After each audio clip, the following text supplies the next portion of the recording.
Hello मेरे प्यारे बच्चों, मेरे प्यारे झुनझुनों, गुड इवनिंग। आपका स्वागत है मेरे इस यूट्यूब चैनल मिथुन क्लासेस में। आज हम लोग क्लास 10th के इकोनॉमिक्स का ऑब्जेक्टिव करेंगे। क्लास 10th इकोनॉमिक्स, पूरा इकोनॉमिक्स जो बुक है उस पूरे इकोनॉमिक्स में से मात्र 50 क्वेश्चन निकाला गया है, जो बहुत बहुत बहुत इम्पोर्टेंट है। एग्जाम के दृष्टिकोण से बहुत इंपॉर्टेंट है। हर सवाल ऐसा क्वेश्चन बार बार बोर्ड एग्जाम दोहराता है। पूरे बुक का निचोड़ निकाला गया है। 50 क्वेश्चन निकाला गया है। इसलिए आप लोग ना ध्यान से और एक तरीका ध्यान से पढ़िएगा। आप लोग टिक भी मारिएगा बुआ। देखते हैं आप लोग कितना बेहतर क्या आंसर मारते हैं। चलिए हम लोग देर ना करते हुए शुरू करते हैं। वीडियो अगर अच्छी लगेगी तो लाइक ज़रूर करिएगा, सब्सक्राइब कर दीजिएगा, दोस्तों के पास तो शेयर जरूर करिएगा बुआ, मेरे प्यारे झुनझुन। चलते हैं, शुरुआत करते हैं। आपके सामने पता आप लोग देख ही रहे हैं। पता कहाँ है मेरा? क्लास का नाम है मिथुन क्लासेस। पता बुआ BRC भवन पटना रोड मार्गदर्शन के बगल में। BRC भवन पटना रोड मार्गदर्शन के बगल में। चलिए हम लोग शुरू करते हैं। पहला ऑब्जेक्टिव आपके सामने नज़र आ ही रहा होगा। बताइए पहला ऑब्जेक्टिव का आंसर क्या होगा? बताइए बुआ, देखते हैं। पहला ऑब्जेक्टिव कहा जाता है कि शुरुआत अगर बेहतर होता है तो मज़ा ही कुछ और होता है। पहला सवाल कहा था, किसको प्राथमिक क्षेत्र कहा जाता है? किसको प्राथमिक क्षेत्र कहा जाता है? सेवा क्षेत्र, कृषि क्षेत्र, औद्योगिक क्षेत्र, इनमें से कोई नहीं। तो बताओ मेरे प्यारे झुनझुन, इनमें से किसको प्राथमिक क्षेत्र कहा जाता है? इसका सही ऑप्शन नंबर हो जाएगा बुआ बी हो जाएगा। ऑप्शन नंबर बी, प्राथमिक क्षेत्र किसको कहा जाता है? ऑप्शन नंबर हो जाएगा बी। चलते हैं अगले सवाल। बहुत इजी बुआ, बहुत इजी है, आप लोग ध्यान से तो चलिए। दूसरा, भारत में योजना आयोग का गठन कब किया गया था? योजना आयोग का गठन कब किया गया था? ऑप्शन नंबर ए 15 मार्च 1950, बी 15 सितंबर 1950, सी 15 अक्टूबर 1951, डी इनमें से कोई नहीं। बताओ बाबू इसका सही आंसर क्या होगा? तो सही आंसर हो जाएगा 15 मार्च 1950। ऑप्शन नंबर क्या हो जाएगा? ए। योजना आयोग के जो पदेन अध्यक्ष होते हैं वो हमारे देश के प्रधानमंत्री होते हैं। तो वर्तमान समय में प्रधानमंत्री कौन है? तो नरेंद्र मोदी जी हैं। नरेंद्र मोदी जी। तो अभी कहेंगे बुआ कि योजना आयोग के जो पदेन अध्यक्ष होंगे कौन होंगे? नरेंद्र मोदी जी होंगे। याद रखना फिर से बुआ, बहुत महत्वपूर्ण, जितना भी क्वेश्चन हमने लाया है पूरा इकोनॉमिक्स का निचोड़ है बुआ। वन शॉट वीडियो समझ लो, पूरा इकोनॉमिक्स का निचोड़, बहुत महत्वपूर्ण क्वेश्चन है। इस क्वेश्चन को फिर से आप करिए। क्या है कि योजना आयोग का गठन कब किया गया था? तो याद रखना वो ऑप्शन नंबर ए 15 मार्च 1950। ऑप्शन नंबर ए। चलते हैं अगले सवाल। किसने कहा कि बिहार के विकास के बिना भारत का विकास संभव नहीं है? मतलब सोचो बुआ, बिहार का विकास होगा तभी भारत का विकास संभव है। इसीलिए नेताओं से अनुरोध है कि पहले बिहार का विकास करें, घुसखोरी वगैरह ना करें, तभी भारत का विकास संभव हो सकता है। यह बात किसने कहा था? कि डॉक्टर राजेंद्र प्रसाद ने कहा था, कि APJ अब्दुल कलाम ने बोले थे, या नरेंद्र मोदी, या इनमें से कोई नहीं? तो सही ऑप्शन हो जाएगा B, doctor APJ Abdul Kalam बोले थे बुआ। उनका कहना था कि अगर बिहार का विकास करिएगा तभी बाबू भारत का विकास संभव है, नहीं तो नहीं। तो ऑप्शन नंबर क्या हो जाएगा? बी। चलते हैं अगला सवाल। अगला सवाल आप देख रहे हैं, क्या क्वेश्चन है कि भारत में नीति आयोग की स्थापना कब हुई थी? नीति आयोग यहाँ हुआ, देखो क्वेश्चन क्या है, नीति आयोग की स्थापना कब हुआ था? भारत में नीति आयोग की स्थापना कब हुआ था? तो याद रखना 1 जनवरी 2015 को।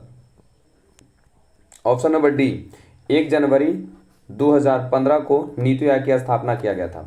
4 के बाद 5 चलते हैं। 5 में क्या कहा गया? 5 में कहा जा रहा है कि बताओ बाबू मेरे प्यारे झुनझुनों, कि किसे पिछड़ा राज कहा जाता है? पिछड़ा राज, बताइए पिछड़ा राज किसे कहा गया है? पंजाब को कहा गया, या केरल को कहा गया, या बिहार को कहा गया, या दिल्ली को कहा गया? तो सबसे पिछड़ा राज बुआ बिहार है। सबसे पिछड़ा राज कौन है? बिहार है। याद रखना बुआ, सबसे पिछड़ा राज बिहार, जो पहले ना पूरे भारत पर हुकूमत किया करता था, आज वो राज कैसा हो चुका है? पिछड़ा हो चुका है।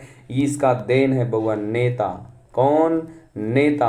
और नेता को चुनने वाले कौन है? हम लोग हैं। तो हम लोगों को सतर्क बनना है, हम लोगों को सतर्क बनना है। चलते हैं अगला सवाल। भारत की आर्थिक व्यवस्था कैसी है? भारत की आर्थिक व्यवस्था कैसी है? समाजवादी, पूंजीवादी, मिश्रित, की इनमें से कोई नहीं? तो भारत की जो आर्थिक व्यवस्था है वो है बुआ कैसा है? मिश्रित है। मतलब इसमें समाजवादी वाला भी गुण है और पूंजीवादी वाला भी गुण है।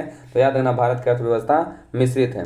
कुछ एग्जाम्पल अगर हम बात करें बुआ कि पूंजीवादी कौन कौन है, तो याद रखना पूंजीवादी में अमेरिका आता है, पूंजीवादी में कौन आता है? अमेरिका आता है। पूंजीवादी में जापान आता है। पूंजीवादी में अमेरिका आता है, जापान आता है, ऑस्ट्रेलिया आता है। और समाजवादी की बात किया जाए तो समाजवादी में बबुआ याद रखना रूस आता है, और समाजवादी में याद करिएगा चीन आता है, और समाजवादी में याद करिएगा क्यूबा आता है। तो याद रखना तीन, समाजवादी में रूस, चीन, क्यूबा, जबकि पूंजीवादी में अमेरिका, जापान, ऑस्ट्रेलिया। इतना बात याद रखना। और भारत किस में आता है? तो भारत आता है वो मिश्रित में। चलते हैं अगले सवाल। किसने कहा कि गरीबी कैंसर रोग की तरह है? मतलब अगर एक बार गरीबी हो गई आपके घर में तो दीमक की तरह खोखला कर देगा, खा जाएगा। यह बात किसने कहा कि गरीबी कैंसर की तरह है? अर्थशास्त्री कुजनेट ने, कि अर्थशास्त्री मेडिसन ने, कि प्रोफेसर लेविस ने, कि इनमें से कोई नहीं? बताओ मेरे प्यारे झुनझुन, इसका सही आंसर क्या होगा? ऑप्शन नंबर हो जाएगा बाबू, अगर हम चलें तो ए, अर्थशास्त्री कुजनेट ने कहे थे कि गरीबी कैंसर की तरह होता है। अगला सवाल, संपूर्ण क्रांति का नारा किसने दिया? ये तो बच्चा बच्चा जानता है कि संपूर्ण क्रांति का नारा किसने दिया था। तो इसका सही ऑप्शन नंबर हो जाएगा वो डी, जयप्रकाश नारायण के द्वारा कहा गया था। संपूर्ण क्रांति का नारा किसके द्वारा? जयप्रकाश नारायण। चलते हैं अगला सवाल, चंपारण आंदोलन। चंपारण आंदोलन का बिगुल किसने फूंका था? चंपारण आंदोलन का बिगुल किसने फूंका था? राजेंद्र प्रसाद ने, महात्मा गांधी ने, जवाहरलाल नेहरू ने, जयप्रकाश नारायण ने? तो सही ऑप्शन नंबर हो जाएगा बी, किसने? महात्मा गांधी ने फूंका था। बिहार से झारखंड कब अलग हुआ था? बताओ बाबू, बिहार से झारखंड कब हुआ था? तो सिंपल 2000 याद रखना, लेकिन कितना 2000? 15 नवंबर 2000 को बिहार से झारखंड क्या हुआ था? अलग हुआ था। ऑप्शन नंबर हो जाएगा डी। अगला सवाल करते हैं, नरेगा या मनरेगा? बहुत बहुत बेहतरीन क्वेश्चन है कि नरेगा या मनरेगा के अंतर्गत ग्रामीण मजदूरों को साल भर में मतलब 365 दिनों में कितना दिनों के लिए रोजगार देने की व्यवस्था अपनाया है नरेगा या मनरेगा के अंतर्गत? तो याद रखना 100 दिन हुआ। कितना दिन? 100 दिन। और इस 100 दिनों के लिए वह न्यूनतम मजदूरी भी लोगों को दिया जाता है। अगला सवाल, 11 के बाद 12 नंबर सवाल। 12 बहुत सर, जितना भी क्वेश्चन है वो, जितना भी क्वेश्चन है सब महत्वपूर्ण है। भारत में वित्तीय वर्ष कहा जाता है, बताइए किसको? 1 जनवरी से 31 दिसंबर तक, क्या 1 जुलाई से 30 जून तक, 1 अप्रैल से 31 मार्च तक, कि 1 सितंबर से 31 अगस्त तक? इसका सही ऑप्शन नंबर हो जाएगा सी, 1 अप्रैल से 31 मार्च को कहा जाता है क्या हुआ? भारत में वित्तीय वर्ष। 1 अप्रैल से 31 मार्च कहलाता है भारत में वित्तीय वर्ष कहलाता है। अगला सवाल आपके सामने देख रहे हैं, भारत में कहाँ हुआ कि भारत में किस राज्य का प्रति व्यक्ति आय सबसे अधिक है? क्या क्वेश्चन है? भारत में किस राज्य का प्रति व्यक्ति आय सबसे अधिक है? बिहार, कि चंडीगढ़, कि हरियाणा, कि गोवा? भारत की बात कर रहा है कि भारत में किस राज्य का प्रति व्यक्ति आय सबसे अधिक है? तो सही ऑप्शन नंबर हो जाएगा क्या हुआ? गोवा। सबसे अधिक कौन है बाबू? गोवा। लेकिन अगर सवाल आ जाए कि बिहार में, कि बिहार का कौन सा जिला है, बिहार का कौन सा जिला है जहां प्रति व्यक्ति आय सबसे अधिक है? तो याद रखना पटना जिला में प्रति व्यक्ति आय सबसे अधिक है। और जनसंख्या सबसे ज़्यादा कहाँ है? तो पटना ही जिला में जनसंख्या सबसे ज़्यादा है।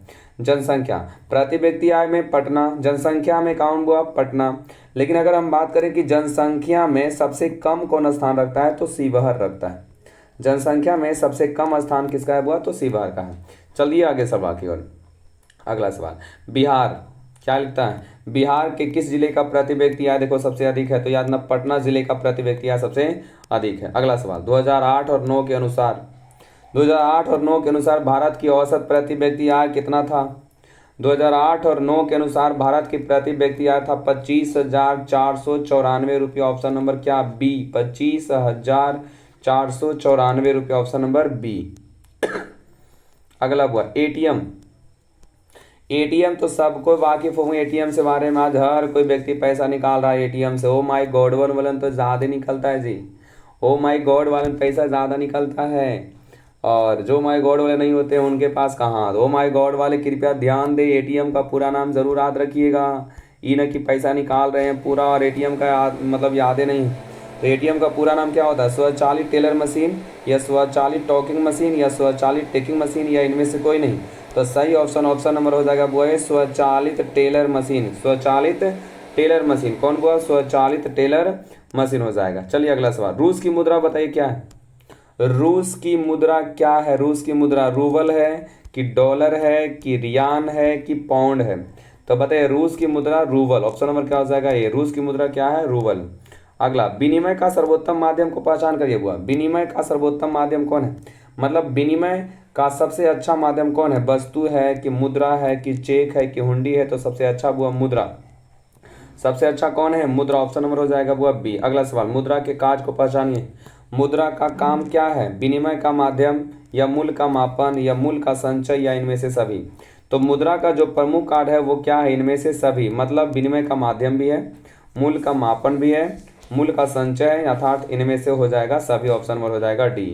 अगला सवाल, एक, यहाँ बुआ सॉरी छूट गया है, यहाँ होना चाहिए एक, यहाँ क्या होना चाहिए एक होना चाहिए, कि 1 रुपये का नोट कौन जारी करता है, केंद्रीय सरकार द्वारा, यहाँ पे छूट गया है वित्त विभाग, वित्त विभाग, केंद्रीय सरकार द्वारा कौन विभाग, वित्त विभाग। ऑप्शन नंबर बी में reserve bank of India, option number C में बैंक ऑफ इंडिया द्वारा, या इनमें से कोई नहीं। तो इसका सही ऑप्शन ऑप्शन नंबर हो जाएगा एक, केंद्रीय सरकार द्वारा वित्त विभाग, कौन, केंद्रीय सरकार द्वारा कौन हुआ, वित्त विभाग जो होता है 1 रुपये का नोट क्या करता है, जारी करता है। चलते हैं अगला सवाल, अगला सवाल आप देख रहे हैं, अगला सवाल क्या देख रहे हैं, कहता है कि गैर संस्थागत वित्त प्रदान करने वाला सबसे लोकप्रिय साधन कौन है, गैर संस्थागत वित्त प्रदान करने वाला, गैर संस्थागत वित्त प्रदान करने वाला सबसे लोकप्रिय साधन कौन है, देसी बैंकर या महाजन या व्यापारी या सहकारी बैंक। तो गैर संस्थागत वित्त प्रदान करने वाला सबसे बेहतरीन जो साधन है वो कौन है, महाजन है, कौन है, महाजन, ऑप्शन नंबर क्या हो जाएगा बी, ऑप्शन नंबर क्या हो जाएगा बी। अगला सवाल क्या, व्यावसायिक बैंक का राष्ट्रीयकरण, व्यावसायिक बैंक का राष्ट्रीयकरण कब किया गया था, व्यावसायिक बैंक का राष्ट्रीयकरण कब किया गया था, 1966 में या 1980 में या 1969 में या 1975 में। तो व्यावसायिक बैंकों का राष्ट्रीयकरण किया गया था 1969 में, और 14 बैंकों का राष्ट्रीयकरण किया गया था, वो याद रखना, व्यावसायिक बैंकों का राष्ट्रीयकरण किया गया था 1969 में, लेकिन कई बैंकों का, 14 बैंकों का राष्ट्रीयकरण किया गया था। अगला, भारत की वित्तीय राजधानी कहाँ है, भारत की वित्तीय राजधानी, फाइनेंशियल कैपिटल, भारत की कौन राजधानी, वित्तीय राजधानी कहाँ है, वित्तीय राजधानी का मतलब फाइनेंशियल कैपिटल किस शहर को कहा गया, मुंबई को कहा गया, दिल्ली को कहा गया, पटना को कहा गया, बेंगलुरु को कहा गया। तो याद रखना भारत की वित्तीय राजधानी कौन है, मुंबई है, भारत की वित्तीय राजधानी कौन है बाबू, मुंबई है, कौन है, मुंबई है। लेकिन अगर राजधानी पूछेगा तो हम लोग क्या मारेंगे, नई दिल्ली मारेंगे। चलते हैं अगले सवाल की ओर, कि भारत के केंद्रीय बैंक कौन है, भारत का केंद्रीय बैंक कौन है, option number A reserve bank of India, B क्षेत्रीय ग्रामीण bank, C state bank of India, D Punjab national bank. तो इसका सही ऑप्शन बताओ बुआ, इसका सही ऑप्शन क्या होगा, सही ऑप्शन ऑप्शन नंबर हो जाएगा ए रिजर्व बैंक ऑफ इंडिया, जिसको हम लोग कहते हैं RBI, क्या झुनझुन, RBI। इसकी स्थापना बताओ तो सर 1 अप्रैल 1935, स्थापना कब, 1 अप्रैल 1935, RBI की स्थापना 1 अप्रैल 1935 को किया गया था। चलिए अगला सवाल, 25 सवाल आप देख सकते हैं, कौन संस्थागत वित्त का साधन है, कौन संस्थागत वित्त का साधन है, सेठ साहूकार, रिश्तेदार, व्यावसायिक बैंक कि महाजन। तो बताओ बुआ संस्थागत वित्त का साधन कौन है, तो याद रखना बुआ व्यावसायिक बैंक, कौन, व्यावसायिक बैंक, ऑप्शन नंबर हो जाएगा सी, कौन, व्यावसायिक बैंक, ऑप्शन नंबर हो जाएगा सी। चलते हैं 26 आप देख सकते हैं 26 में क्या लिखता है, 26 में लिखता है कि भारतीय रिजर्व बैंक की स्थापना कब हुई। अभी इसके पहले वाले क्वेश्चन में हम लोगों ने नहीं कहा था बुआ कि भारतीय रिजर्व बैंक, रिजर्व बैंक का मतलब RBI, कौन हुआ, RBI, रिजर्व बैंक RBI, भारतीय रिजर्व बैंक RBI की स्थापना कब हुआ था, तो 1 अप्रैल 1935, ऑप्शन नंबर हो जाएगा बी, कौन, 1 अप्रैल 1935। चलिए 26 क्वेश्चन हम लोगों ने किया, आप बताइए कि 26 क्वेश्चन में आपका कितना सही गया है बुआ। चलिए आगे चलते हैं, अगला बुआ क्वेश्चन क्या दिख रहा है कि भारत अंतर्राष्ट्रीय स्तर पर, कौन, हमारा देश भारत, हमारा देश भारत जो है वह अंतर्राष्ट्रीय स्तर पर किस क्षेत्र में महाशक्ति के रूप में उभर रहा है, हमारा देश जो भारत है वह अंतर्राष्ट्रीय स्तर पर किस क्षेत्र में महाशक्ति के रूप में उभर रहा है, क्या हार्डवेयर क्षेत्र में या डिस्क में या सॉफ्टवेयर में या लैपटॉप में। तो इसका सही ऑप्शन ऑप्शन नंबर हो जाएगा बुआ सी, सॉफ्टवेयर में, किसमें वो, ऑप्शन नंबर सी सॉफ्टवेयर में हो जाएगा। अगला 28 नंबर सवाल, 28 नंबर सवाल में लिखता है कि कौन बीमारू राज्य नहीं है, बीमारू राज्य नहीं है। अगर हम बीमारू की बात किया जाए तो BI से याद रखिएगा बिहार, बी आई से क्या याद रखिएगा बिहार, एम ए से याद रखिएगा मध्य प्रदेश, एम ए से मध्य प्रदेश, आर से याद रखिएगा बुआ राजस्थान, आर से क्या याद रखिएगा राजस्थान याद रखिएगा, और यू से याद रखिएगा उड़ीसा। तो याद रखना बुआ ये चार जो है बीमारू राज्य है, कौन कौन, बिहार, मध्य प्रदेश, राजस्थान, उड़ीसा। बिहार, मध्य प्रदेश, राजस्थान, उड़ीसा, ये चारों के चारों कौन राज्य हैं, बीमारू राज्य। लेकिन पूछता है कौन बीमारू राज्य नहीं है, तो आप बताओ, उसे पहचान ही लेगा वो कौन बीमारू राज्य नहीं है।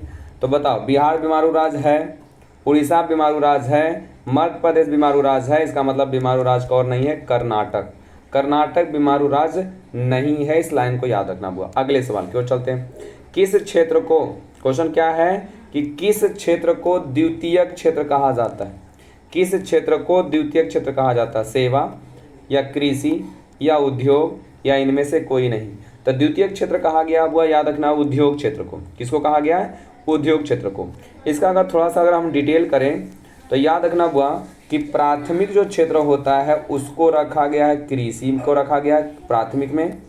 अगर हम बात करें बुआ द्वितीयक क्षेत्र की बात करें तो उसमें रखा गया है उद्योग को रखा गया। लेकिन अगर हम तृतीय की बात करें तो तृतीय रखा गया किसको बुआ, सेवा क्षेत्र को रखा गया। किसको रखा गया, सेवा क्षेत्र को रखा गया। तो याद रखना, फिर से बता दें, प्राथमिक क्षेत्र में कृषि को, द्वितीय क्षेत्र में उद्योग को, तृतीय क्षेत्र में सेवा को रखा गया है, इस बात को याद रखना बुआ। अगला सवाल 30 नंबर सवाल। 30 नंबर सवाल में लिखता है कि कौन बहुराष्ट्रीय कंपनी नहीं है। इनमें से चार ऑप्शन है, फोर्ड मोटर्स है, कोका कोला है, पार्ले टाटा है, पार्ले या टाटा, पार्ले अलग है टाटा अलग है, और सैमसंग। इनमें चार ऑप्शनल में कहता है कौन बहुराष्ट्रीय कंपनी नहीं है। फोर्ड मोटर्स बाबू है, कोका कोला भी है, ये है, सैमसंग भी है, इसका मतलब पार्ले समूह जो है ना वो बहुराष्ट्रीय कंपनी नहीं है। तो ऑप्शन नंबर हो जाएगा सी हो जाएगा। 30 के बाद 31 सवाल आते हैं। 31 सवाल आपके सामने क्या लिखता है कि पार्ले समूह के थम्स अप ब्रांड को किस बहुराष्ट्रीय कंपनी ने खरीद लिया है। मतलब एक बहुराष्ट्रीय कंपनी है जो पार्ले समूह के थम्स अप ब्रांड को एकदम खरीद लिया। तो याद रखना, नोकिया की, एलजी की, रिबॉक की, कोका कोला था। सही ऑप्शन ऑप्शन नंबर डी हो जाएगा, कोका कोला ने क्या कर लिया, खरीद लिया हुआ। अगला सवाल, नई आर्थिक नीति 1991 में लागू किया गया था। कब, 1991 में नई आर्थिक नीति लागू किया गया था। इसके अंतर्गत किसको किसको शामिल किया गया, उदारीकरण, निजीकरण की, वैश्वीकरण की, सभी। तो नई आर्थिक नीति में बाबू शामिल किया गया किसको, इनमें से सभी, तीनों को शामिल किया गया, उदारीकरण को भी, निजीकरण को भी और वैश्वीकरण, तीनों कब लागू किया गया था, 1991 में लागू किया गया था। अगला सवाल बहुत इंपॉर्टेंट सवाल, जितना भी सवाल हम लोग कर रहे हैं ना सब एग्जाम, बोर्ड एग्जाम में पूछा जा चुका है। क्या कहता है कि स्वर्ण भूषणों, स्वर्ण भूषणों का मतलब स्वर्ण आभूषण जो औरत लोग, लड़कियां लोग पहनती हैं, परिशुद्धता की सुनिश्चित करने के लिए कि वो शुद्ध है या शुद्ध नहीं है, उसके लिए एक चिन्ह का प्रयोग किया था। उस चिन्ह का नाम बताइए क्या है, ISI मार्क की, हॉल मार्क की, एग मार्क की, इनमें से कोई नहीं। तो सोने की शुद्धता की पहचान के लिए एक चिन्ह का प्रयोग करते हैं जिसका नाम क्या है, वो hallmark. Option number B, hallmark. याद रखना, इसका सही ऑप्शन ऑप्शन नंबर बी हो जाएगा। लेकिन एग मार्क जो है ना, इस एग मार्क का प्रयोग किया जाता है खाने वाले जो वस्तु होते हैं ना, खाने वाले वस्तु पर लिखा होता है, वह चिन्ह होता है हॉल मार्क। तो खाद्य पदार्थों पर हॉल मार्क, सोना की शुद्धता की जांच करने में, सॉरी, खाद्य पदार्थों पर एग मार्क, उल्टा बोल गए थे, खाद्य पदार्थों वाले कब हुआ एग मार्क, खाद्य पदार्थों एग मार्क, सोने का शुद्धता में हॉल मार्क। 33 के बाद 34 आते हैं। 34 सवाल में लिखना है भारत में सूचना अधिकार का अधिनियम कब पारित हुआ था। भारत में सूचना अधिकार अधिनियम कब पारित किया गया था भारत में, याद रखना हुआ 2005, अक्टूबर 2005 में। ऑप्शन नंबर हो जाएगा सी, अक्टूबर 2005, ऑप्शन नंबर सी, अक्टूबर 2005 में। 34 के बाद आते हैं 35। 35 में क्या लिखता है कि भारत उपभोक्ता संरक्षण अधिनियम की घोषणा कब हुई थी। भारत में उपभोक्ता संरक्षण अधिनियम, भारत में उपभोक्ता संरक्षण अधिनियम की घोषणा कब हुई थी, 1986, 1987, 1980 कि 1988। उपभोक्ता संरक्षण अधिनियम 1986 में लागू किया गया था, इस बात को याद रखना। उपभोक्ता संरक्षण अधिनियम 1986 में लागू किया गया था। उपभोक्ता संरक्षण अधिनियम 1986 में लागू किया गया था। 36 नंबर सवाल। 36 नंबर सवाल में लिखता है कि उपभोक्ता अधिकार दिवस कब मनाया जाता है। उपभोक्ता अधिकार दिवस कब मनाया जाता है? 17 मार्च की, 15 मार्च की, 19 अप्रैल की, 22 अप्रैल। तो उपभोक्ता अधिकार दिवस मनाया जाता है बुआ 15 मार्च को। ऑप्शन नंबर क्या? बी। उपभोक्ता अधिकार दिवस कब मनाया जाता है? तो ऑप्शन नंबर बी 15 मार्च को मनाया जाता है। 37 नंबर सवाल। 37 नंबर सवाल में लिखता है कि यदि किसी वस्तु या सेवा का मूल्य 20 लाख रुपया से अधिक है लेकिन 1 करोड़ रुपया से कम है तो उपभोक्ता कहाँ शिकायत कर सकता है? यदि किसी वस्तु या सेवा का मूल्य 20 लाख रुपया से ज़्यादा है और 1 करोड़ रुपया से कम है तो वह उपभोक्ता कहाँ शिकायत कर सकता है? जिला अदालत में, राज्य आयोग में, राष्ट्रीय आयोग में, इनमें से कोई नहीं। तो सही ऑप्शन नंबर हो जाएगा बी। बाबू याद रखना, राज्य आयोग में वो शिकायत कर सकता है। ऑप्शन नंबर हो जाएगा बी। चलते हैं 38 नंबर सवाल। 38 नंबर में लिखता है कि सोने के आभूषण की शुद्धता की चिन्ह। यहाँ याद रखना, सोने के आभूषण की शुद्धता का चिन्ह किसके द्वारा की जाती है? सोने के आभूषण की शुद्धता का चिन्ह किसके द्वारा? तो सही ऑप्शन नंबर हो जाएगा बी, हॉलमार्क। सही ऑप्शन क्या हो जाएगा? बी, हॉलमार्क हुआ। अगला कहता है एक मार्क, क्या कहता है? अगला सवाल कहता है कि एक मार्क शब्द का चिन्ह, एक मार्क शब्द का चिन्ह लोगों को किस वस्तु की गुणवत्ता का प्रमाण है?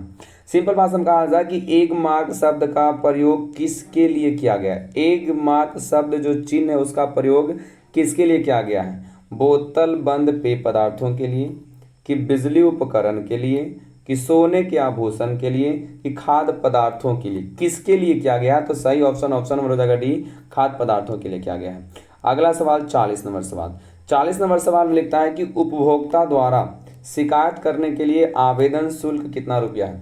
मतलब अगर किसी उपभोक्ता को कोई वस्तु लिया लेकिन वह वस्तु खराब हो गया तो वह कितना रुपया देकर वो शिकायत कर सकता है? तो याद रखना हुआ, उसके लिए किसी प्रकार के कोई शुल्क की आवश्यकता नहीं होती। वो फ्री में जाकर, फ्री कॉस्ट जाकर वो क्या कर सकता है?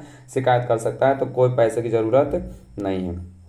40 क्वेश्चन हमने किया हुआ, बताइएगा 40 क्वेश्चन में आपका कितना सही जा रहा है। चलिए बाबू झुनझुन आगे चलते हैं। अगला सवाल क्या लिखता है कि राष्ट्रीय उपभोक्ता हेल्पलाइन नंबर क्या है? राष्ट्रीय उपभोक्ता हेल्पलाइन नंबर क्या है? 100 की 1000, 100 की 18, 111, 4000 की 2011, 4000।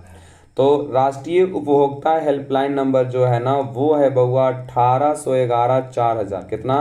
1811 4000। ऑप्शन नंबर क्या है बुआ? सी। अगला 42 नंबर सवाल।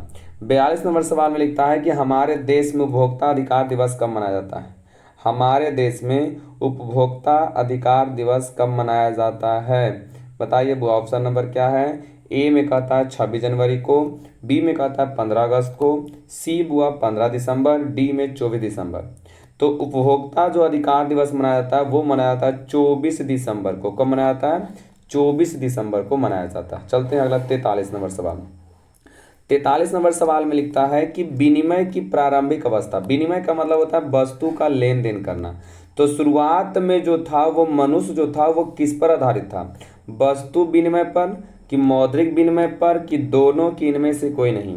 मतलब वो वस्तु विनिमय था, मतलब वस्तु से वस्तु का क्या करता था? लेन देन किया करता था। 44 नंबर सवाल। 44 में लिखता है कि भारत में संविधान सभा का गठन कब हुआ था?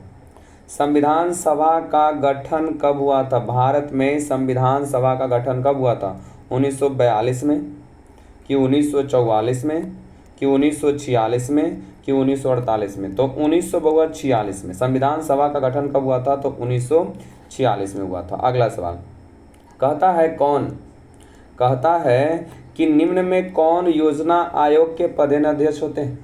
योजना आयोग के पदेन मतलब योजना आयोग का गठन कब किया गया था? याद रखना बुआ, योजना आयोग का जो गठन किया गया था वो कब किया गया था? 15 मार्च 1950 को। यहाँ कहता है योजना आयोग के पदेनाध्यक्ष कौन होते हैं? प्रधानमंत्री, की योजना मंत्री, की राष्ट्रपति, की इनमें से कोई नहीं। तो योजना आयोग के पदेनाध्यक्ष होते हैं बुआ प्रधानमंत्री होते हैं। अगला सवाल, किस क्षेत्र को तृतीयक क्षेत्र कहा गया है? सेवा, कृषि, औद्योगिक, इनमें से कोई नहीं। तो सेवा जो क्षेत्र होता है उसको तृतीयक क्षेत्र कहते हैं। तो इसका सही ऑप्शन नंबर ए हो जाएगा।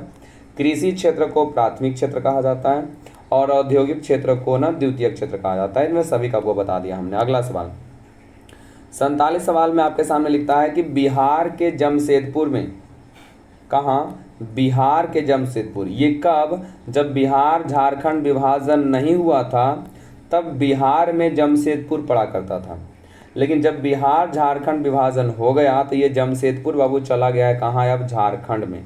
तो अब समझिएगा ये जमशेदपुर झारखंड में है।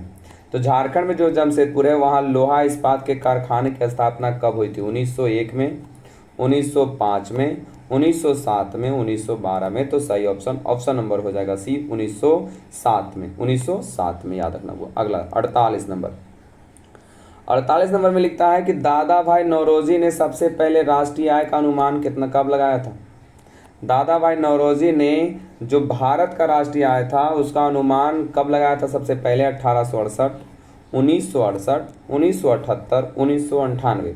तो सही ऑप्शन नंबर हो जाएगा ये 1868 में लगाया था। और कै रुपया बोले थे वो, 20 रुपया बोले थे। कै रुपया बोले थे, 20 रुपया बोले थे, याद रखना बुआ। कै रुपया बोले थे, 20 रुपया बोले थे राष्ट्रीय आय, याद रखना। प्रति व्यक्ति आय 20 रुपया था बुआ, याद रखना। अगला सवाल कौन, क्या लिखता है, कौन केंद्र शासित प्रदेश नहीं है। देखिए नहीं लिखा हुआ, नहीं, मिजोरम, दिल्ली, पुदुचेरी, लक्षद्वीप। तो केंद्र शासित प्रदेश जो नहीं है वो कौन नहीं है, मिजोरम जो है केंद्र शासित प्रदेश नहीं है।